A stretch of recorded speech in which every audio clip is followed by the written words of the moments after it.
If you're new to World of Warcraft or only played from vanilla to Wrath of the Lich King and are wondering who these people are and where's Sylvannas, I'm going to try and answer that quickly. Not the Sylvannas part, I didn't play Shadowlands, and based on the community reception to the story, I don't think I want to.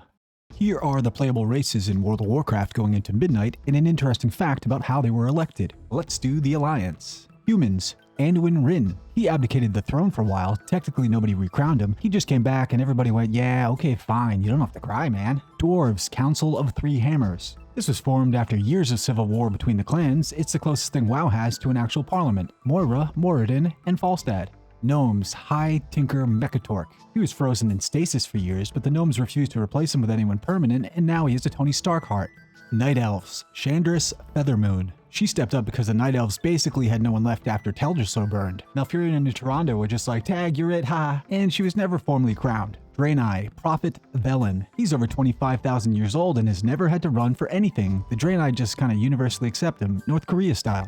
Worgen. Queen Tess Greymane. She took over because Gen retired. Stormwind technically approved her, but Worgen don't do elections because dogs can't vote.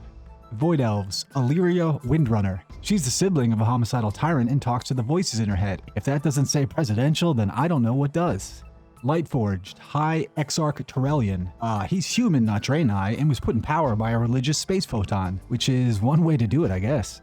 Dark Iron Dwarves. Moira Thaurazan. She was once considered a villain, but now she rules with the council. I killed her boyfriend in Classic, but he never dropped Ironfoe. Altirans. Jaina Proudmoore. Altiris literally changed their laws to allow her to rule again after she was exiled. Hopefully Trump skipped the BFA expansion. Mechagnomes. High Tinker Mechatork. He's in charge of both gnomes and mechagnomes because I make the rules, not my computer. Windows disagrees. Okay, so that's an entire faction down, and I wasn't asked to vote once. Not cool. Let's do the Horde. Orcs. Overlord Gaara. I don't know if I said that right. She's a Mag'har orc from an alternate timeline ruling the main universe orcs. I'm not sure what to do with that one. They call that a paradox. Tauren. Bane Bloodhoof. He inherited leadership when his father was murdered by the Grim Totem tribe in a stark instance of cow-on-cow violence. Yikes. Jesus. Darkspear. Roken. I don't know. He's not officially chief. The Darkspear simply never selected a replacement after Vol'jin died because they were too high to do so. Forsaken. The Desolate Council. They switched from a monarchy to a council after Sylvannas abandoned them in Civilization 6. I mean Shadowlands. I'd try to forget that one too if I was them.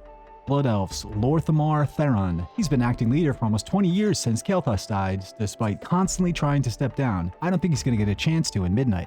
Goblins. Trade Prince Gazlo. He's the first ever non-exploitative goblin leader who took over after ousting Gallywix, so Bernie Sanders but green.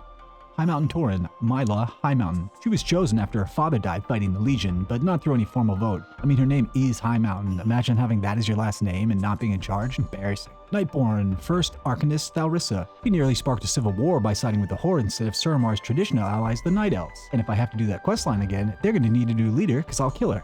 Mag'har Orcs. Gaara. Yep, she's the same one as above. You know, someone once told me time is a flat circle. Zandalari. Queen Talanji. She became queen after her father was assassinated, but she never went through the traditional Zandalari trials of rulership. I know you would, Reggie Ray. Vulpira. Hero. Vulpira don't use titles. Hero leads purely because he's the only one trained to pee outside and not in the carpet, which is fair enough. Earthen. Merix. He's technically the leader of the Council of Dornogal, and the dwarves didn't want them because they've been shorting AI stock and they expect the bubble to burst any day now. Pandaren. They have representatives, not leaders, because they're decentralized and apparently anarcho-syndicalists. And finally, Drakthir, who have no one. They were created by Neltharion, who never really got around to reading Karl Marx, so they never formed a political system. I thought they were an autonomous collective. In summary, 0 playable races in WoW elect their leaders democratically. Leadership is hereditary, martial, spiritual, council-based, or apparently whoever says shotgun Hail to the king, baby. first.